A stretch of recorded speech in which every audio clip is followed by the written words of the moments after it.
एक शपथ, हम दिशा नहीं दशा बदलेंगे। एक क्रांति।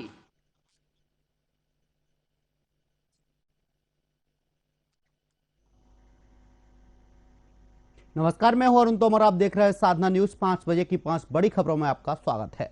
मध्य प्रदेश सरकार ने यूथ पॉलिसी और यूथ पोर्टल लॉन्च कर दिया है। भोपाल के मोतीलाल नेहरू स्टेडियम में यूथ महापंचायत के मंच से मुख्यमंत्री शिवराज सिंह चौहान ने बड़ी घोषणाएं भी की हैं। हिंदी में मेडिकल सीट्स रिजर्व की जाएंगी। नीट में सरकारी स्कूल के बच्चों के लिए 5 आरक्षण देकर अलग से मेरिट लिस्ट बनाई जाएगी। 1 साल में जितने चाहे नौकरी फॉर्म भरें, फीस एक बार ही लगेगी। मध्य प्रदेश सरकार मुख्यमंत्री युवा कौशल कमाई योजना भी लेकर आएगी। आपको बता दें, मुख्यमंत्री शिवराज सिंह चौहान ने प्रदेश के लिए आज कई बड़ी घोषणाएं की हैं, जिसमें सरकारी स्कूल के बच्चों के लिए 5% आरक्षण देकर अलग से मेरिट लिस्ट बनाई जाएगी। 1 साल में जितने चाहे नौकरी के फॉर्म भरें बच्चे, लेकिन फीस उनसे एक बार ही लगेगी। मध्य प्रदेश सरकार मुख्यमंत्री युवा कौशल कमाई योजना भी लेकर आने वाली है। आपको बता दें, मुख्यमंत्री शिवराज सिंह चौहान ने यूथ पॉलिसी और यूथ पोर्टल लॉन्च किया है। भोपाल के मोतीलाल नेहरू स्टेडियम में यूथ महापंचायत के मंच से मुख्यमंत्री शिवराज सिंह चौहान ने बड़ी घोषणाएं भी की हैं। हिंदी में मेडिकल सीट्स रिजर्व की जाएंगी। नीट में सरकारी स्कूल के बच्चों के लिए 5% आरक्षण देकर अलग से मेरिट लिस्ट बनाई जाएगी। 1 साल में जितने चाहे नौकरी के फॉर्म भरे, फीस उनसे एक बार ही ली जाएगी। मध्य प्रदेश सरकार मुख्यमंत्री युवा कौशल कमाई योजना भी लेकर आएगी। मुख्यमंत्री का कहना है ये सारी योजनाएं युवाओं के हित में है, क्योंकि युवाओं को रोजगार मिलेगा। इस खबर पर हमारे साथ सीनियर रिपोर्टर अमीन बेग जी हमारे साथ लाइव जुड़ चुके हैं। अमीन जी, आपका बहुत बहुत स्वागत है। देखा जाए, मुख्यमंत्री शिवराज सिंह चौहान ने यूथ पॉलिसी और यूथ पोर्टल लॉन्च किया है। बता रहे हैं कि इससे युवाओं को काफी फायदा मिलेगा। क्या फायदा युवाओं को होगा इससे? देखिए, बिल्कुल यूथ के लिए जो जिस तरीके से पिछले दिनों काम किया, उस नई युवा नीति को मध्य प्रदेश सरकार लेकर आई है, इसके पीछे के मकसद कई सारे हैं। लेकिन इसके महत्वपूर्ण और मुख्य बिंदु की बात कर ली जाए तो कोशिश ये है कि मध्य प्रदेश के जो युवा हैं उनका कौशल के तौर पर उनका जो बेहतर बनाया ही जाए, लेकिन साथ में उनके लिए ऐसी व्यवस्थाएं की जाएं ताकि उनके लिए हर क्षेत्र में रास्ते खुले रहें, और इसीलिए सरकार लगातार काम भी कर रही है। खासतौर पर अगर आज की युवा नीति की बात कर ली जाए तो युवा नीति का जो कार्य क्षेत्र है वो शिक्षा एवं कौशल है, रोजगार एवं उद्यमिता है, स्वास्थ्य है, खेल एवं फिटनेस है, कला संस्कृति, पर्यावरण, समावेश और समता है। इसके अंदर जो है इस पूरी युवा नीति को बनाया गया है। कोशिश यही है कि बेहतर से बेहतर जो है एक एरा जो है वो युवाओं को दिया जाए ताकि वो वहाँ पर अपने सपनों को बुन सकें और बेहतर एजुकेशन लेकर, बेहतर जो है कौशल लेकर जो है वो आगे बढ़ सकें।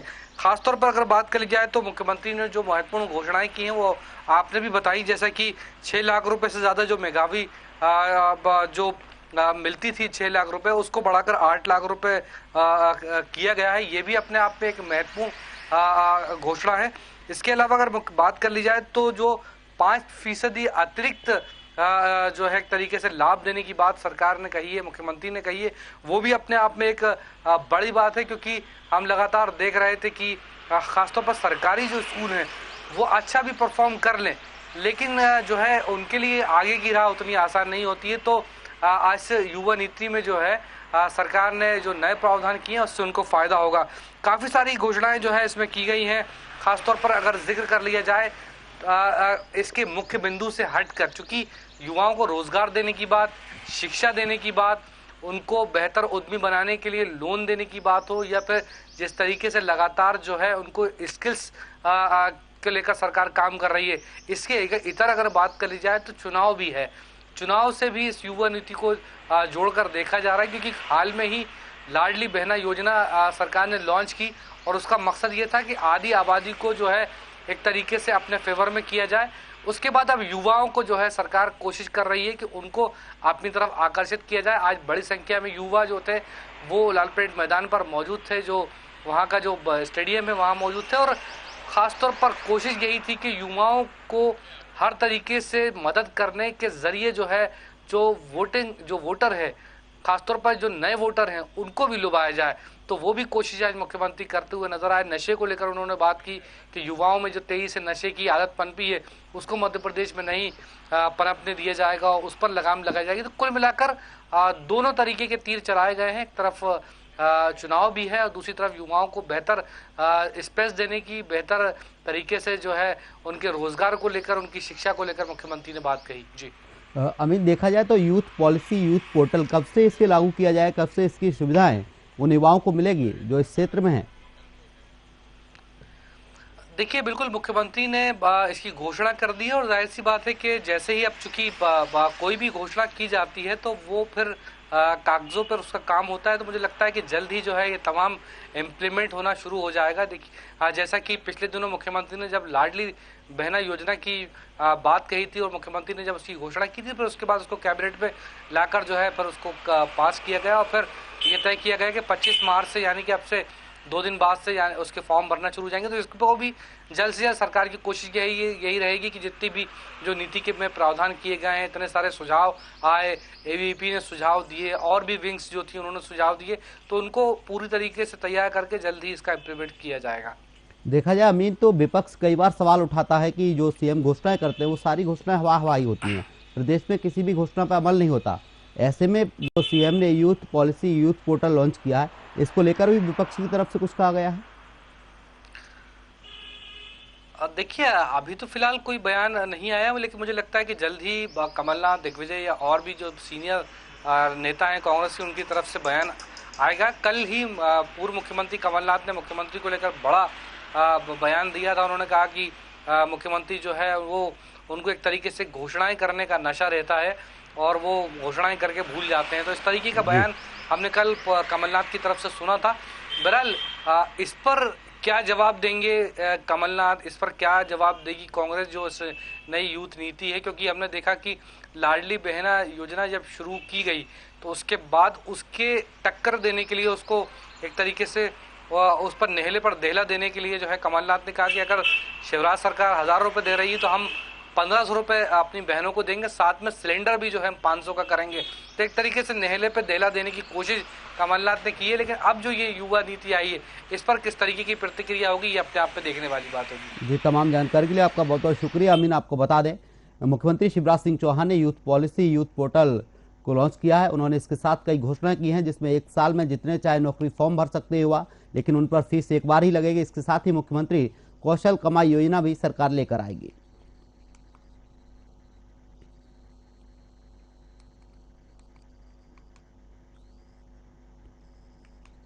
छत्तीसगढ़ विधानसभा बजट सत्र का 14वां दिन है। सदन में आज विनियोग विधेयक पर चर्चा हुई है।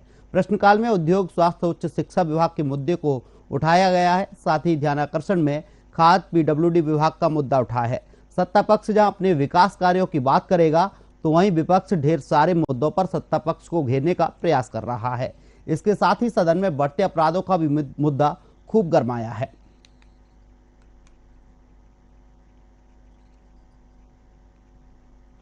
सरकार के द्वारा प्रदेश के उद्योग नीति को लेकर के बड़ी बड़ी बात की जाती है, बड़े बड़े दावे किए जाते हैं और उनके सारे दावे आज खोखले साबित हुए हैं।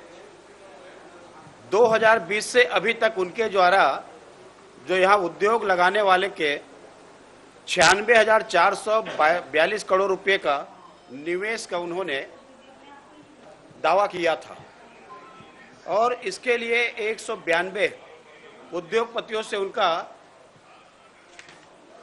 एग्रीमेंट हुआ। 100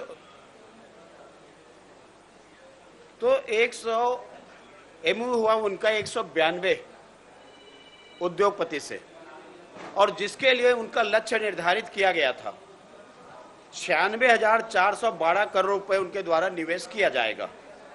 1,24,336 लोगों को रोजगार मिलेगी।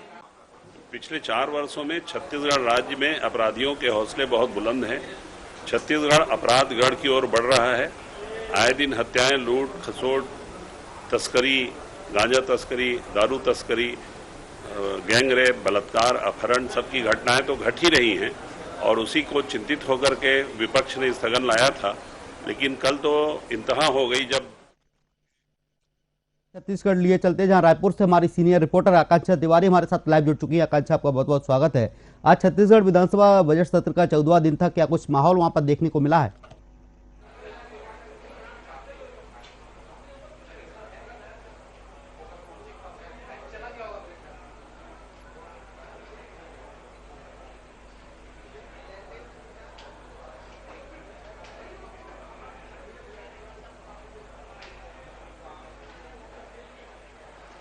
बिल्कुल, देखिए छत्तीसगढ़ विधानसभा बजट सत्र का संचालन हो रहा है अरुण, और आज 14वां दिन है। जाहिर सी बात है कई महत्वपूर्ण मसले आज सदन में आए हैं। प्रश्नकाल के दौरान कई अहम मुद्दे सदन में गूंजते हुए नजर आए। सबसे पहले तो नेता प्रतिपक्ष नारायण चंदेल ने CSR की राशि को लेकर के कई महत्वपूर्ण सवाल सदन में खड़े कर दिए। उन्होंने आरोप भी लगाया कि CSR मद की राशि का उपयोग बेहतर तरीके से नहीं किया जा रहा है। उद्योगों में इस राशि का उपयोग किया जाना है, लेकिन इसका उपयोग किसी भी प्रकार से उद्योग को बढ़ावा देने के लिए नहीं किया जा रहा है। हालांकि राज्य सरकार की ओर से इस मसले को लेकर के जवाब भी आया। विभागीय मंत्री की ओर से इसमें जवाब आया कि इसके लिए यानी कि CSR मद की राशि को उपयोग करने के लिए केंद्र की ओर से नीति बनाई गई है, और यही वजह है कि केंद्र की नीति के चलते हम इस मद का उपयोग नहीं कर पा रहे हैं। तो पूरा जो ठीकरा था यहाँ पे केंद्र सरकार पर पूछता हुआ नजर आया। हालांकि सदन में इस मसले पर काफी गहमा गहमी भी रही। वहीं दूसरी ओर एक अन्य महत्वपूर्ण मुद्दा आज प्रश्नकाल के दौरान उठा था अरुण, जिसमें MOU को लेकर के कई महत्वपूर्ण सवाल लगे। राज्य सरकार के द्वारा कई महत्वपूर्ण MOU उद्योग क्षेत्र को लेकर के किए गए हैं। लगभग आंकड़े भी यहाँ पे सामने आए कि 192 MOU अब तक से किए जा चुके हैं, लेकिन प्रदेश में महज 19 ही ऐसी इकाइयां हैं जिन्होंने उद्योग स्थापना करके छत्तीसगढ़ में निवेश किया। न केवल निवेश किया बल्कि 4000 से अधिक लोगों को रोजगार दिया। यहाँ पे सवाल यही खड़े हुए कि आखिर जब 192 MOU किए गए हैं तो उसके बावजूद आखिर ऐसी 19 इकाइयां ही क्यों? अन्य कंपनियां भी सामने आती, अन्य कंपनियां भी उद्योग को लेकर के अपने प्रतिष्ठान जो है छत्तीसगढ़ में स्थापित करती है और छत्तीसगढ़ के वासियों को इससे लाभ भी मिलता। हालांकि दोषियों पर जब कार्रवाई की बात यहाँ पे सामने आई तो कहीं ना कहीं सत्ता पक्ष की ओर से कोई खास जवाब इस मसले पर नहीं आया। सबसे बड़ा मुद्दा भी आज जो कि सदन में गूंजता रहा वो है अपराध के मसले को लेकर के। छत्तीसगढ़ में आपराधिक गतिविधियों के आंकड़े जिस प्रकार से बढ़ रहे हैं और जिस प्रकार से आपराधिक घटनाक्रम बढ़ रही है, इसे लेकर के भाजपा की ओर से स्थगन भी लाया गया था। हालांकि आसंदी की ओर से इस स्थगन को अग्राह्य किया गया, लेकिन जिस प्रकार से बढ़ते मामले हैं, इस बढ़ते मामले को छत्तीसगढ़ सदन में भाजपा की ओर से उठाया गया। वहीं खालिस्तानी समर्थक के समर्थन में छत्तीसगढ़ की राजधानी रायपुर में एक रैली निकाली गई थी बीती शाम। इस मसले को लेकर के भी लगातार सदन जो है गर्माता हुआ नजर आया। हालांकि मुख्यमंत्री की ओर से इस मसले पर एक वक्तव्य भी सामने आया। सदन में उन्होंने कहा भी कि हम किसी भी प्रकार से इस प्रकार की कृत्यों का, देश विरोधी नारों का समर्थन नहीं करते। इस मसले पर कार्रवाई की जाएगी। बहरहाल तमाम विषय वस्तु किस प्रकार की उस क्षेत्र में रही होगी और क्यों उन्हें आवश्यकता पड़ी, इन तमाम मुद्दों को खंगाला जा रहा है। जानकारी यहाँ पे अधिकारियों से एकत्रित की जा रही है और जल्द ही इस मसले पर कार्रवाई भी होगी। ओवरऑल अगर हम देखें अरुण इस पूरे सदन की कार्रवाई को, तो लगातार आज जो कि विपक्ष है वो सत्ता पक्ष को घेरने की कोशिश अलग अलग मसलों पर करता हुआ नजर आया। जी आकांक्षा, देखा जाए ध्यानाकर्षण में खाद्य और PWD विभाग का मुद्दा उठा है। विपक्ष ने कई आरोप लगाए हैं, लेकिन सत्ता पक्ष कह रहा हमने तो विकास किया है।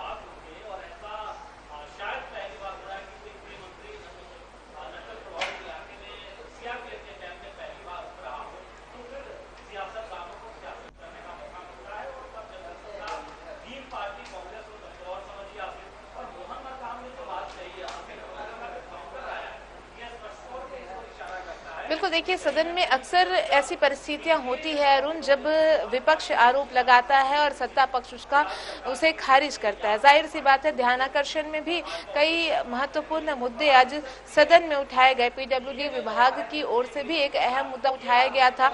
विकास की कमी को लेकर के यह मुद्दा था और इस मसले पर सत्ता पक्ष की ओर से जवाब भी आता है कि हमने तो विकास किया है लेकिन भाजपा को नहीं दिखता। यानी कि आप देखिए सदन के कई महत्वपूर्ण मसलों पर, कई अहम बिंदुओं पर भी कहीं न कहीं सदन ही नहीं बल्कि बाहर भी राजनीति हमें देखने को मिलती है। बहरहाल आज कई महत्वपूर्ण विषय न केवल ध्यानाकर्षण के माध्यम से अरुण, शून्यकाल के माध्यम से भी, जैसे कि हमने जिक्र किया, शून्यकाल में आज स्थगन के स्वरूप में भाजपा ने अपराध के बढ़ते आंकड़ों को सदन में उठाया। सदन के माध्यम से इस मसले पर चर्चा कराने की भी मांग उनके द्वारा कही गई। हालांकि आसंदी ने इस पूरे मसले को अग्राह्य किया। सदन में इस मसले पर हंगामा भी होता रहा। हंगामा इस कदर भी बढ़ा अरुण की सदन की कार्रवाई को 10 मिनट के लिए स्थगित भी करना पड़ा। तो जाहिर सी बात है, एक गहमा गहमी की स्थिति कई महत्वपूर्ण मुद्दों में इस वक्त छत्तीसगढ़ में विधानसभा में हमें जरूर देखने को मिल रही है। जी, तमाम जानकारी के लिए आपका बहुत बहुत शुक्रिया आकांक्षा। आपको बता दें, छत्तीसगढ़ विधानसभा बजट सत्र का आज 14वां दिन है। सदन में आज विनियोग विधेयक पर चर्चा हुई है। प्रश्नकाल में उद्योग, स्वास्थ्य, उच्च शिक्षा विभाग के मुद्दों को भी उठाया गया है।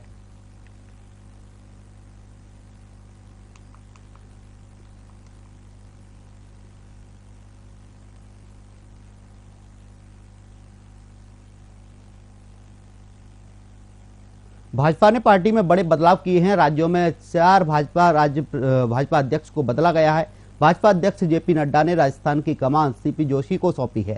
राजस्थान में इस साल यानी 2023 में विधानसभा चुनाव होने हैं। दिल्ली और बिहार में 2025 और ओडिशा में 2024 में विधानसभा चुनाव होंगे। राजस्थान में बीजेपी ने विधानसभा चुनाव से 8 महीने पहले राजस्थान संगठन में बड़ा बदलाव कर सतीश पुनिया की जगह चित्तौड़गढ़ से सांसद सीपी जोशी को बीजेपी का नया प्रदेश अध्यक्ष बनाया है। चंद्रप्रकाश जोशी चित्तौड़गढ़ से 2 बार लोकसभा भी पहुंच चुके हैं।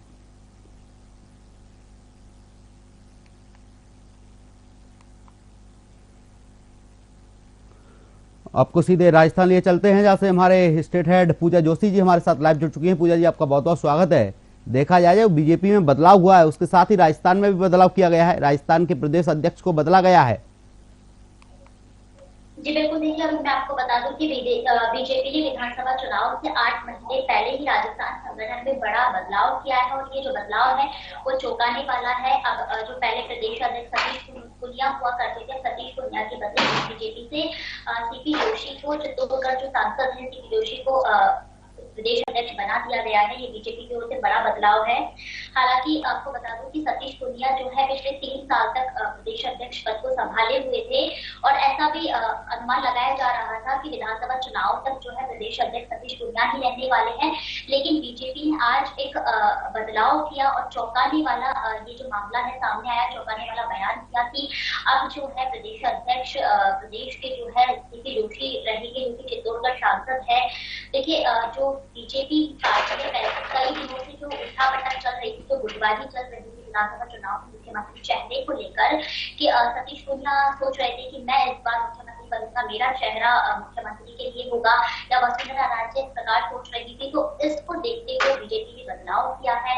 चौंकाने वाली ये बात सामने आई है कि सीपी जोशी जो है अब प्रदेश अध्यक्ष हो गए हैं। सीपी जोशी प्रदेश अध्यक्ष कहलाएंगे और अब इसी को लेकर जो है ये बीजेपी के कार्यकर्ताओं में काफी उत्साह और हर्ष भी देखा जा रहा है। जगह जगह बीजेपी के कार्यकर्ता इसकी खुशी मना रहे हैं और बधाइयों का दौर जो है शुरू हो गया है। सीपी जोशी को बधाइयां आना शुरू हो गई है। आपको बता दूं कि देखिए सीपी जोशी का बैकग्राउंड भी काफी अच्छा रहा है। वो भी छात्र रहे, तब से उनका राजनीतिक करियर रहा है, उनका बैकग्राउंड मजबूत रहा। उसको देखते हुए भी सीपी जोशी को प्रदेश अध्यक्ष घोषित किया गया है। क्योंकि देखिए, और आपको ये भी बता दूं कि सीपी जोशी जो है ओम बिरला के खास है और इसको देखते हुए भी प्रदेश अध्यक्ष बनाया गया। देखिए, हालांकि मीडिया से दिल्ली में बात करते हुए सीपी जोशी ने कहा कि मैं किसी पार्टी का संघ या इस प्रकार संघ का नहीं हूँ, मैं एक कार्यकर्ता हूँ और मैं कार्यकर्ता के नजरिए से ही काम करूंगा, मैं पार्टी के लिए काम करूंगा। मेरा सबसे प्राथमिकता जो रहेगी वो पार्टी रहेगी। क्योंकि देखिए, पार्टी को कैसे मजबूत बनाया जाए या फिर पार्टी के लिए कैसे काम किया जाए, अब इस स्तर पर काम होगा। क्योंकि आगामी विधानसभा चुनाव है और किस प्रकार 4 साल के कार्यकाल में सरकार ने काम किया उसको भी घेरते हुए नजर आएंगे। क्योंकि सीपी जोशी है, उनका यही कहना है कि बीजेपी जो सतीश पुनिया जो प्रदेश अध्यक्ष पहले रहे थे, वो कहीं ना कहीं बीजेपी में जब भी कोई बात सामने आती थी या सरकार को घेरने की बात सामने आती थी तो बीजेपी हमेशा पीछे रहती थी। बीजेपी में सतीश पुनिया जो है वो आगे कभी नहीं आए। क्योंकि ये जो कमजोरी है जो बीजेपी देखने लगी थी और इसको देखते हुए जो है अब प्रदेशाध्यक्ष चेंज हो गया है। सीपी जोशी को चित्तौड़गढ़ जो सांसद है उन्हें प्रदेशाध्यक्ष बनाया गया, वो इसीलिए क्योंकि देख सकते हैं आप अभी कुछ समय पहले बीजेपी की ओर से डॉक्टर किरोड़ीलाल मीणा की ओर से राज्यसभा पूजा देखा जाए कि सतीश पूनिया जी को हटाया गया उनके पद से, तो हो सकता है वो पार्टी में भितरघात भी कर सकते हैं। जी, सतीश पूनिया जी को उनके पद से हटाया गया है, सीपी जोशी को नया प्रदेश अध्यक्ष बनाया गया है, तो हो सकता है कि सतीश पूनिया जी पार्टी में भितरघात भी कर सकते हैं, क्योंकि आगामी विधानसभा चुनाव भी है। जी देखिए, सतीश पूनिया को पूरी तरह से साइड नहीं किया गया है। सतीश पूनिया को नेता प्रतिपक्ष की जिम्मेदारी दे दी गई है। उन्हें नेता प्रतिपक्ष भी अपने आप में बहुत बड़ा वजूद होता है, बहुत बड़ा नाम होता है। इसको लेकर सतीश पूनिया जो है खुश है। उन्होंने अपनी सोशल अकाउंट पर भी इसको लेकर सीपी जोशी को बधाई दी। उन्होंने ये कहा है कि मेरे को खुशी हुई कि पार्टी ने एक अच्छे इंसान को, एक अच्छे व्यक्ति को इस प्रदेश अध्यक्ष के पद के लिए चुना। और अब उन्होंने अपने ट्विटर अकाउंट, फेसबुक अकाउंट, सबसे प्रदेश अध्यक्ष जो उनका टाइटल था उनको हटा करके अब उन्होंने आमेर विधानसभा विधायक कर दिया है। इस तरह बदलाव हो गए हैं। अब देखिए, सीपी जोशी जो है प्रदेश अध्यक्ष बन गए हैं, बीजेपी में एक बहुत बड़ा बदलाव हो चुका है, तो हो सकता है इसका प्रभाव कांग्रेस पार्टी पर भी पड़े, क्योंकि अब सरकार को घेरने का काम जो है इस तरीके से किया जाएगा, क्योंकि आगामी विधानसभा चुनाव है और चुनाव में कैसे बीजेपी पार्टी स्टंट करती है। क्योंकि देखिए, कांग्रेस के साथ साथ बीजेपी में भी उठापटक चल रही थी सीएम चेहरे को लेकर, क्योंकि विधानसभा चुनाव थी। तो विधानसभा में हर कोई, अगर वसुंधरा राजे की बात करें तो वसुंधरा राजे चाहती थी कि मेरा सीएम पेश हो, मैं मुख्यमंत्री बनूं, और सतीश पूनिया भी यही चाहते थे। तो इस गुटबाजी को दूर करते हुए ये जो फैसला आज लिया गया। अब हालांकि जो सतीश पूनिया के गुट के लोग हैं वो इससे नाराज नहीं है, सब खुश है। अब आगे तो ये देखना होगा कि किस प्रकार अब सरकार को घेर सकते हैं, सरकार की जो कमियां हैं वो बाहर निकाल सकते हैं। एक बात तो मैं बताना चाहूंगी आपको कि देखिए, जन आक्रोश यात्राएं जो बीजेपी की ओर से निकाली गई थी वो काफी अच्छी रही, जिसमें सरकार के 4 साल के कार्यकाल की कमियां और लोगों के पास जा जाकर के बीजेपी के कार्यकर्ताओं ने शिकायतें दर्ज की कि क्या शिकायतें हैं, किन चीज की कमियां उन्हें आ रही है, और ये सारा लेखा जोखा इकट्ठा करके अब जो है विधानसभा चुनाव की तैयारियों में बीजेपी पूरी तरह से जुट गई है। जी, तमाम जानकारी के लिए पूजा जी आपका बहुत बहुत शुक्रिया। आपको बता दें, राजस्थान में बीजेपी ने विधानसभा चुनाव से 8 महीने पहले राजस्थान संगठन में बड़ा बदलाव कर सतीश पूनिया की जगह चित्तौड़गढ़ से सांसद सीपी जोशी को बीजेपी का नया प्रदेश अध्यक्ष बनाया है। चंद्रप्रकाश जोशी चित्तौड़गढ़ से 2 बार लोकसभा में भी पहुंच चुके हैं। मुख्यमंत्री योगी आदित्यनाथ ने लोक भवन सभागार में ई अध्याचन पोर्टल का शुभारंभ किया है। इस अवसर पर मुख्यमंत्री ने विभिन्न विभागों में अधिकारी वर्ग में चयनित 496 अभ्यर्थियों को नियुक्ति पत्र भी वितरित किए हैं। मुख्यमंत्री ने कहा कि हमारी सरकार ने पिछले 6 साल में 5.5 लाख युवाओं को सरकारी नौकरी पूरी पारदर्शिता के साथ दी है। किसी अभ्यर्थी के साथ कोई भेदभाव नहीं हुआ है। मुख्यमंत्री ने कहा कि आज उत्तर प्रदेश में युवाओं के समक्ष नौकरी एवं रोजगार की संभावना अपार है। युवाओं को उत्तर प्रदेश के बारे में बताने में गौरव की अनुभूति होती है।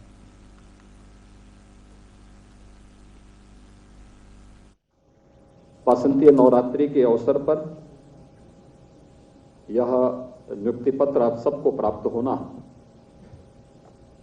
आदिशक्ति मां भगवती की कृपा का एक सबसे अच्छा उदाहरण है। मैं इस अवसर पर आप सबको नवरात्रि की हृदय से बधाई देते हुए आपके पूरे परिवारजनों का, आपके मित्रों का और आपको भी इस नियुक्ति पत्र प्राप्त करने पर राज्य शासन की ओर से और प्रदेश की जनता की ओर से भी हृदय से बधाई देता हूं। वासंतीय नवरात्रि के अवसर पर यह नियुक्ति पत्र आप सबको प्राप्त होना आदिशक्ति मां भगवती की कृपा का एक सबसे अच्छा उदाहरण है। मैं इस अवसर पर आप सबको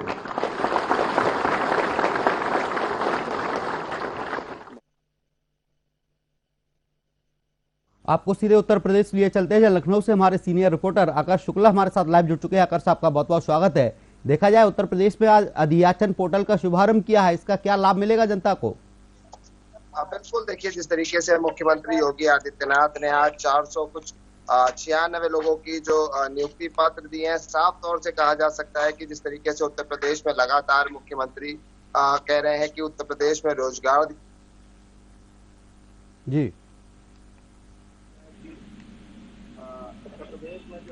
लगातार औद्योगिक विकास की बात करी जाए, चाहे अन्य मुद्दों की बात करी जाए, तो लगातार उत्तर प्रदेश के मुख्यमंत्री लोगों को रोजगार देने की बात कर रहे हैं। ऐसे में अगर बात करी जाए आज के कार्यक्रम की, तो मुख्यमंत्री योगी आदित्यनाथ ने 496 अधिकारियों को आज ज्वाइनिंग लेटर दिया है। वहीं अगर बात करी जाए जो अभ्यर्थी हैं उनकी, तो 43 कैडेट ऐसे हैं जो मुख्यमंत्री अभ्युदय कोचिंग से उसमें पढ़े हुए थे। और अगर विभागों की बात करी जाए तो 13 विभागों में नियुक्ति पत्र जारी किए हैं, जिसमें सबसे ज्यादा शहर एवं आवासीय जो विभाग है उसमें 78 ज्वाइनिंग करी गई है, 60 औद्योगिक विकास में करी गई है, 52 ज्वाइनिंग जो है वो राजस्व और नियुक्ति विभाग में करी गई है। पशुधन और दुग्ध की अगर बात करी जाए तो 50 पदों पर पशु चिकित्सा अधिकारियों की भर्ती करी गई है। लोक निर्माण में 44 पदों की भर्ती करी गई है, 31 पदों की भर्ती कारागार प्रशासन में करी गई है। सुधार विभाग में भी 31 पदों की भर्ती करी गई है। गृह विभाग में 29 अधिकारियों की भर्ती करी गई है, जो पुलिस उपाध्यक्ष और अग्निशमन की सेवाएं में कार्य करेंगे। साथ ही साथ ग्रामीण की जो बात करी जाए, ग्रामीण जलापूर्ति और नमामि गंगे में 15 पदों पर नियुक्ति करी गई है। वहीं ग्रामीण अभियंत्रण की बात करी जाए तो 12 पदों पर इनमें नियुक्ति करी गई है। नगर विकास की अगर बात करी जाए तो 11 लोगों की इसमें नियुक्ति करी गई। टोटल 13 विभागों में मुख्यमंत्री योगी आदित्यनाथ ने आज नियुक्ति पत्र बांटे हैं, जिनमें से 496 लोगों को आज नियुक्ति पत्र दिए गए। वहीं मुख्यमंत्री योगी आदित्यनाथ ने यह भी साफ किया है कि जिस तरीके से उत्तर प्रदेश में 61 लाख से ज्यादा युवाओं को रोजगार दिया जा चुका है और 60 लाख से ज्यादा युवा उद्यमी जो अपना स्टार्टअप कर रहे हैं उनको सहायता पहुंचाई जा रही है, तो कहीं ना कहीं कहा जा सकता है कि जिस तरीके से उत्तर प्रदेश के मुख्यमंत्री योगी आदित्यनाथ लगातार कहते आ रहे हैं, और जिस तरीके से पिछली सरकार में इन्वेस्टर समिट का आयोजन किया गया था और इस बार ग्लोबल इन्वेस्टर समिट का आयोजन किया गया था, उसमें जो रोजगार की बात करी गई थी उसमें कहीं ना कहीं अब कार्य करते नजर आ रहे हैं उत्तर प्रदेश के मुख्यमंत्री योगी आदित्यनाथ। आकर्ष, देखा जाए प्रदेश में युवाओं के समक्ष नौकरी एवं रोजगार की अपार संभावना है। मुख्यमंत्री का कहना है, बल्कि विपक्ष कह रहा है कि प्रदेश में तो युवाओं को रोजगार नहीं मिल पा रहा है, बल्कि योगी आदित्यनाथ कह रहे हैं कि रोजगार की अपार संभावना है।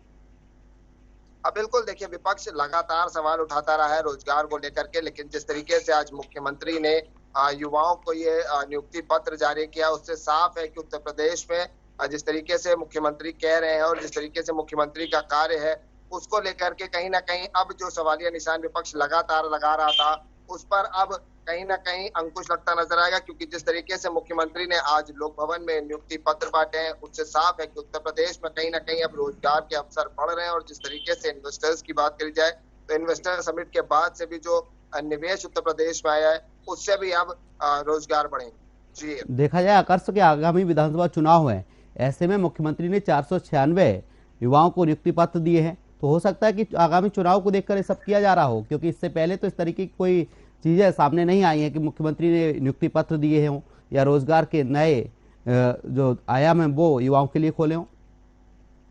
बिल्कुल अरुण, अगर कहा जाए विधानसभा चुनाव की तो अभी 1 साल उत्तर प्रदेश में हुआ है मुख्यमंत्री के शपथ लिए हुए और सरकार बने हुए, तो अभी भी 4 साल बाकी है आगामी विधानसभा चुनाव की। लेकिन अगर लोकसभा चुनाव की बात करी जाए तो अगले साल जिस तरीके से लोकसभा चुनाव है और उत्तर प्रदेश सबसे बड़ा राज्य है और सबसे ज्यादा सीटें उत्तर प्रदेश में, प्रधानमंत्री उत्तर प्रदेश से होकर निकलता है, तो कहीं ना कहीं एक चुनावी जो साल आने वाला है उसको लेकर के भारतीय जनता पार्टी जिस तरीके से तैयारी कर रही है उसमें एक कदम जरूर हो सकता है। लेकिन जिस तरीके से लगातार विपक्ष सवाल उठा रहा था और जिस तरीके से युवा लगातार प्रदर्शन कर रहे थे रोजगार को लेकर के, कहीं ना कहीं मुख्यमंत्री योगी आदित्यनाथ इन सब पर अंकुश लगाते हुए आज नियुक्ति पत्र जारी किए। जी आकाश, तमाम जानकारी के लिए आपका बहुत बहुत शुक्रिया। आपको बता दें, उत्तर प्रदेश के मुख्यमंत्री योगी आदित्यनाथ ने 496 अभ्यर्थियों को नियुक्ति पत्र दी है। इसके साथ ही उन्होंने कहा है कि प्रदेश में युवाओं के समक्ष नौकरी एवं रोजगार की अपार संभावना है। युवाओं को उत्तर प्रदेश के बारे में बताने में गौरव की अनुभूति होती है।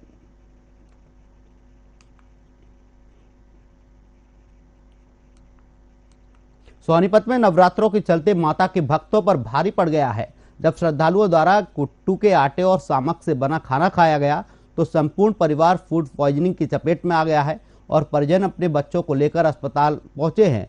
फिलहाल उन्हें चक्कर आ रहे हैं। अस्पताल में जब मौके पर जायजा लिया तो वहां चिकित्सकों ने बताया कि हौसला रखने की जरूरत है और बच्चों की तबीयत फिलहाल ठीक है। भाजपा नेता राजीव जैन भी अब अस्पतालों में जाकर मरीजों का हालचाल जान रहे हैं। कुट्टू का आटा खाने से पूरा परिवार अच्छा, इलाज चल रहा? इलाज चल रहा। कहाँ से लिया था? यही चल रहा थोड़ी बहुत। कहाँ से लिया था आटा? 14 की मार्केट से। अच्छा, मुझे जो है सूचना मिली थी कि कुट्टू का आटा खाने से जो है नवरात्रे थे, नवरात्र के वर्षों में जो है लोगों ने आटा खाया, उसकी वजह से फूड पॉइजनिंग हुई है और प्रशासन को कह दिया गया है सभी जहाँ से रिकवरी की सैंपलिंग हो रही है और जो है आरोपी बच नहीं पाएंगे, सबको जो है कार्रवाई पूरे 53-54 दिन 53 रात को है, अभी 7 कराए और फटाफट डिस्चार्ज कर रहे हैं, एडमिट करें, डिस्चार्ज कर रहे हैं, एडमिट करें, नहीं सब लगी हुई सारे फॉर्मेट में पूरा लगी हुई है। अभी आपके पास इस टाइम कितने हैं? 661 के डॉक्टर साहब, जिस तरह से आपने देखा बच्चों को, आखिर क्या समस्या थी इनको, किस लिए आई है? कुट्टू का आटा खाने से पूरा परिवार। अच्छा, इलाज चल रहा? इलाज चल रहा। कहाँ से लिया था? यही चल रहा थोड़ी बहुत। कहाँ से लिया था आटा? 14 की मार्केट से। अच्छा, मुझे जो है सूचना मिली थी कि कुट्टू का आटा खाने से जो है नवरात्रे थे, नवरात्र के वर्षों में जो है लोगों ने आटा खाया। हरियाणा से खबर है जहां पर नवरात्र के दौरान फूड पॉइजनिंग का शिकार हुआ है एक परिवार। बताया जा रहा है कि कुट्टू आटा खाने से परिवार फूड पॉइजनिंग का शिकार हुआ है, जिसके बाद सभी को अस्पताल में भर्ती कराया गया है, जहां पर उनका इलाज चल रहा है। इसी को लेकर बीजेपी नेता ने भी अस्पताल पहुंचकर सबका हालचाल जाना है। फिलहाल डॉक्टर का कहना है कि सभी बच्चे स्वस्थ हैं जिन्हें इलाज दिया जा रहा है, क्योंकि बच्चों को चक्कर आ रहे थे, इसके बाद उन्हें अस्पताल में भर्ती कराया गया था।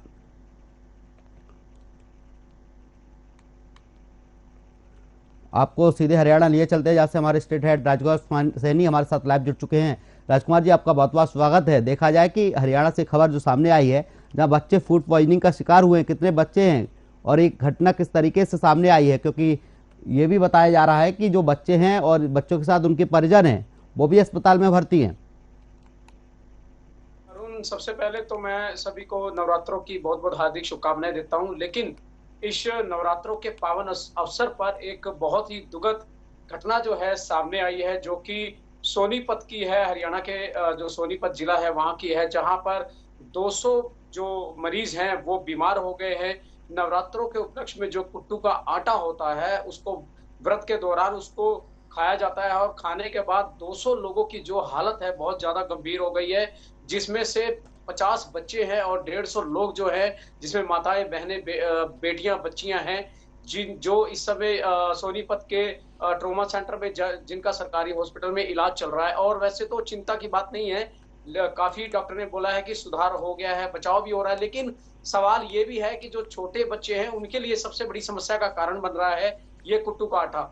लेकिन सबसे बड़ी समस्या हम हरियाणा सरकार से ये भी पूछना चाहते हैं, यदि जो नवरात्रों का समय आता है तो इस समय से पहले ही क्यों नहीं हरियाणा सरकार इन कुट्टी जो जितने भी कुट्टू के आटा है या कोई सिंघाड़े का आटा है तो इसकी सैंपलिंग क्यों नहीं लेते, इसकी जांच आखिर क्यों नहीं करवाते। ये जांच करवाने के बाद, सैंपलिंग लेने के बाद, उसके बाद ये दुकानों पर इसको भेजे, ताकि जो राजकुमार जी, जो आप बता रहे हैं कि 200 लोग हैं जो कि फूड पॉइजनिंग का शिकार हुए हैं, आखिर ये कुट्टू का आटा कहां से खरीदा गया है? क्या उस व्यवसायी पर कार्रवाई हुई है अभी तक?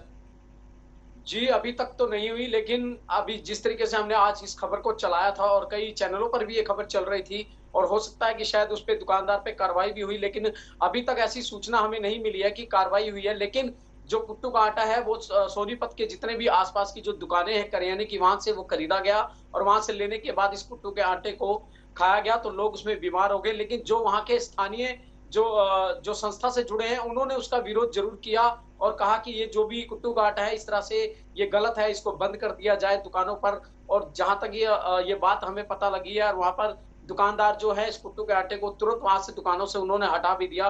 लेकिन हटाने से समस्या नहीं समाधान होती, क्योंकि पिछले साल भी यमुनानगर में और जो अंबाला में और चरखी दादरी में कई ऐसे जिले थे जहां पर कुट्टू का आटा खाने से कई लोग बीमार हो गए। सवाल तो ये हर समय आता है। और सबसे बड़ी बात ये है अरुण, के धार्मिक त्योहार है, माता रानी का त्योहार है, नवरात्रों का त्योहार है, जो लोगों में श्रद्धा है, विश्वास है, वो सब कुछ है। लेकिन जो सरकार है, इनके जो ये जिस तरीके से कुट्टू का आटा तैयार कर रहे हैं, ये लोग जो है चंद पैसों के लिए इन गरीब लोगों के साथ, इन जनता के साथ विश्वासघात कर रही है, उनके शरीर के साथ खिलवाड़ कर रही है। ऐसे में हरियाणा सरकार को तुरंत इस पर एक्शन लेना चाहिए और जनता का सहयोग भी करना चाहिए। जी अरुण जी, तमाम जानकारी के लिए आपका बहुत बहुत शुक्रिया। आपको बता दें, सोनीपत में कुट्टू का आटा खाने से 200 से ज़्यादा लोग बीमार हुए हैं, जिन्हें अस्पताल में भर्ती कराया गया है। उसके बाद डॉक्टर का कहना है कि सभी पीड़ितों की हालत अभी ठीक बताई जा रही है, क्योंकि उल्टी चक्कर जैसे हालात बने हुए थे सभी पीड़ितों के साथ, क्योंकि सभी ने कुट्टू का आटे का जो सेवन किया था, जिसके बाद इनकी तबीयत खराब हुई थी, जिसके बाद सभी को अस्पताल में भर्ती कराया गया है। घटना की जानकारी लगते ही बीजेपी नेता ने भी सबसे मिलकर सब जानकारी ली है। उनका कहना है कि सभी की हालत फिलहाल ठीक है, क्योंकि फूड पॉइजनिंग का ये सभी शिकार हुए हैं।